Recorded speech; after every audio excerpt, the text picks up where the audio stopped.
So on today's episode of Audit Austin Code Compliance, again, we're going to keep with the theme of looking at the Austin Fire Department. So what you see here is a photo that I took on January 28th of 2015. I was across the street looking at the Yellow Bike project when I noticed all of this work going on at the fire station. This is fire station number 5 on Weberville Road. And so as you can clearly see, the edge of the roof is taped off. These gentlemen you see standing here are city employees. So I approached them and said, hey, listen, I'm just an average citizen. I see that there's work going on here. And I noticed that you don't have a permit on the front door. Where's the permit at? If you're working on a commercial building or a residential building, you need a permit. And I was told, oh, we don't need a permit for this. And so I go, yes, you do. Where's your permit? And at this point, the guys on the roof started to leave. The city employee went and called his supervisor, and they go, oh, the permit's down at his office. And I go, great. Would you have him scan it and send it to me? And then by this time, the employees are starting to scatter. They're getting off the roof. You can see that they've used a sky track and they've shoveled all the old gravel off. So the employees basically leave. The guy who was lying to me basically tells me, nope, we don't have any permits. And so I leave. Here's the contractor that was doing the work. So I turn this into the Austin Code Department. Here is the code case log. And you can see that the address is 1201 Weberville Road. The City of Austin is the owner of the property. The complaint date is January the 28th. Commercial building, fire station number 5, putting a new roof on the building, and then I actually gave them the name of the contractor and the phone number. It is assigned on January 28th to Brian Kelly, and again, it is transferred to Todd Wilcox, who is the go-to man at Austin Code who handles all of the fire department cases. Todd went out on February the 3rd, and he spoke with Lieutenant Randy Gunn at fire station number 5. I've known Randy for many, many years. Stated that the work began last week, which is consistent with my documents. No workers are present today because of the weather, and Todd takes photos. Now, Todd also noticed an extension cord being run to the fish pond pump. And then we had some other issues out there, and he's following through on this. He entered the violations onto a spreadsheet for AFD, which is the Austin Fire Department station violations, and there were many, and forwarded to Chief Stanton and Tanzola for follow-up. Per Code Department Assistant Director, 90 days will be given to bring violations into compliance. And then again, that is on 2/3. He goes back on 2/12 and puts in the same information, referring to 3. He's padding his document here to make it look like a lot of work is being done. He said he entered the violation. So again, this is all duplicate efforts. Basically, if you'll notice, he closed the case. Typical Todd Wilcox, typical City of Austin Code Department, acknowledged that there's a problem, handed off to the fire department, who was given 90 days to make sure that they get all the permits, and then they close the case. Nothing ever happens. The leadership at the fire department did nothing about it. Let's take a look at the case log photos real quick. Here's Mr. Wilcox's case log photos. Let me zoom out a little bit so you can get the bottom of the information here. And so you can see that this is 1201 Weberville Road, fire station number 5. You can see the flagging is still there, although the edge of the roofing has got a little bit more work, as these photos were taken on February the 3rd by investigator Todd Wilcox. There is a generator service company on site working that day. The roofers are gone, but you can see they've staged all the roofing material back over here in the parking lot. This is the fish pond that the firemen put in. You can see there's a hose right here, a garden hose that fed water to this pond, but when I turned it in initially, there was no vacuum brake on this, And so that fishy water could have backflowed into the system and contaminated the guy's drinking water. There was an extension cord coming across the sidewalk, totally illegal. Again, Todd Wilcox wrote up the fire department for that, but as you can see on other videos, the code department does the same thing, but they're the code department. They didn't pop themselves. Here you can see the water line that's kind of run in. Todd, in his hurry to get something done, not doing a good job, didn't even bother flipping this photo. This is a roof. This is the wall. The fish pond's down here. He entered a photo into his case log without rotating it. Again, the same thing. This is the supplier of the fish line. Here's a backflow preventer on the inside of the fire station. You can see the water comes this way. Again, he didn't bother to flip his photos. It shows the quality of work that Mr. Wilcox is capable of. These are bunker closets here. This is the floor right over here. This photo is rotated 90 degrees to the left. This yellow thing is the vacuum system that takes the exhaust out of the truck bay. Non-potable water. They ran all this line throughout the station and labeled it non-potable water. I don't know where that comes from. To feed a fish tank, a fish pond in the front yard. And again, more photos coming through here. Here is the roof on the roof work being done.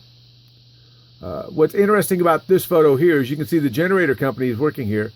What you see here is an illegal roof. This roof is illegal. Somebody put a little shed on this thing to protect the generator or to make it so it's dry for somebody to working here. But here's the exhaust. They put a roof on right over the top of the exhaust. This is the south-facing part of the building. You'll also notice somebody's stubbed in an AC unit here, and they've got it being supported by a board. When this generator runs, and they run every week for about 30 minutes, just on a normal test, this is going to fill this void space here with carbon monoxide. This shed is totally illegal, but Todd Wilcox doesn't bother writing it up. He does, however, write up this light. He says it's different than anything else. By God, someone's put a light fixture in and they didn't have a permit. And again, here's the light fixture here. It's not mounted on the sidewall. It's mounted on the ceiling. Mr. Wilcox didn't bother rotating his photo. I'd imagine he'd be pretty embarrassed if he went inside of a court of law and showed these photos. But that's typical code compliance. Let's take a look at something else. All right, this is Fire Station 5, again, using Google Earth. This photo is from August the 1st of 2012. We're going to scan through and see what entailed on this roof job. This is October 31st of 2013. Again, no changes to the roof. This is October the 2nd of 2014. And again, this is July 13th of 2015. You can see they've got a new roof. From this photo to this photo, they've actually put a new roof on this building. And this is well within the time frame. Let's take a look at something else. This is the invoice for the roofing job done by the contractor as cited on site. Fire Station number 5. They called it roof repairs. And you'll see right here, the total for this job was $97,600. This invoice represented 10% of the job, which is normally a holdback until the job is done. So the city of Austin paid $97,600 for work being done at Fire Station number 5. And let's look and see if they got any permits for that roof job. Okay, again, we're back at the city's website. I've used this in other videos. We're looking for permits at 1201 Weberville Road. The date range is going to be March 3rd of 2014 to March 3rd of 2016. Let's give it a spin. All right, here are the permits on record for 1201 Weberville Road. Let me zoom in for you. All right, starting here at the top, we'll start here at the bottom. So all these permits are for 2015. Interior remodel to existing public services building. Planning review of building permit. Interior remodel. Interior remodel electrical work. Mechanical work. Plumbing work. All of these are for the fire station's interior building. They replaced a couple of windows. Here's a planning review to replace windows. Here's a building permit to replace windows. Here, and then the last one on top is an electrical permit to install dedicated duplex receptacles. At 1201 Weberville Road, there is not one permit for a commercial re-roofing job. If you do any work on a commercial roof in the city of Austin, you're required to get a permit. But the city of Austin, even after being caught, videotaped, and turned into the code department, failed to get a permit. The code department gave them 90 days. Let's go back and look at that. I got a copy at the end of December of 2015, and I wanted to see if there was any changes in this case log. And let's look at this. This is the same case log. You can see the dates and everything are still the same. And when you come down here, let's look for any more new entries. There are no new entries past February the 12th of 2015. Todd didn't bother to do anything, but he did state, per Code Department Assistant Director, 90 days will be given to bring the violations into compliance. Deadline will be May the 5th of 2015. And I just showed you, they didn't bother to get any permits. Todd Wilcox just closed the case. He did a cursory investigation, turned it over to the fire chiefs at the fire department. The fire chiefs basically threw it in the trash can and didn't do anything about it. They were given 90 days. They didn't bother to get permits for it.